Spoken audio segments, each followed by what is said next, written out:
السلام علیکم دوستوں، کیا تم جانتے ہو سکتا ہے تمہارا اگلا سجدہ آخری ہو؟ یہ کہانی کسی اور کی نہیں، یہ ہم سب کی ہے۔ ایک ایسا انسان جس کے پاس سب کچھ تھا مگر رب کے سامنے جھکنے کا وقت نہیں تھا۔ سننا مت چھوڑنا، کیونکہ آخر میں ایک سجدہ ہے جو دل کو ہمیشہ کے لیے بدل دے گا۔ ایک شخص تھا، نام تھا حمزہ۔ ظاہر سب کچھ تھا، کاروبار، عزت، دوست، پیسہ، لیکن نماز نہیں تھی۔ وہ کہتا تھا دل صاف ہو تو نماز کی کیا ضرورت۔ ایک دن اس کا چھوٹا بیٹا بیمار پڑ گیا۔ ڈاکٹر نے کہا دعا کے سوا اب کوئی راستہ نہیں۔ حمزہ رات کو ہسپتال کے کمرے سے نکل کر ایک خاموش مسجد میں گیا۔ سالوں بعد پہلی بار اس نے سجدہ کیا۔ سجدے میں اس کی آواز کانپ رہی تھی، یا اللہ، یا اللہ، یا اللہ، میں نے تجھے بہت دیر سے یاد کیا مگر تو آج بھی سن رہا ہے نا۔ آنسو ٹپک کر نماز کو بھگو رہے تھے۔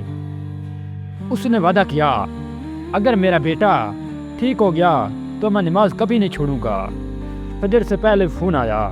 ڈاکٹر کی آواز خوشی سے لرز رہی تھی، معجزہ ہو گیا ہے، بچہ خطرے سے باہر ہے۔ حمزے نے سجدے میں شکر ادا کیا۔ یہ زندگی کا سب سے لمبا سجدہ تھا۔ جب اذان ہوئی وہ سجدے سے نہ اٹھا، لوگ آئے، ہلایا، مگر روح جا چکی تھی۔ حمزہ اس سجدے میں دنیا سے چلا گیا جس سجدے میں اس نے رب کو پہچانا تھا۔ بیٹا زندہ رہا اور باپ کی نماز اللہ نے قبول کر لی۔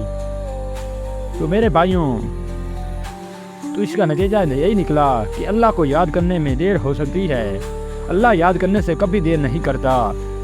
کوئی نہیں جانتا کہ ہمارا آخری سجدہ کون سا ہوگا۔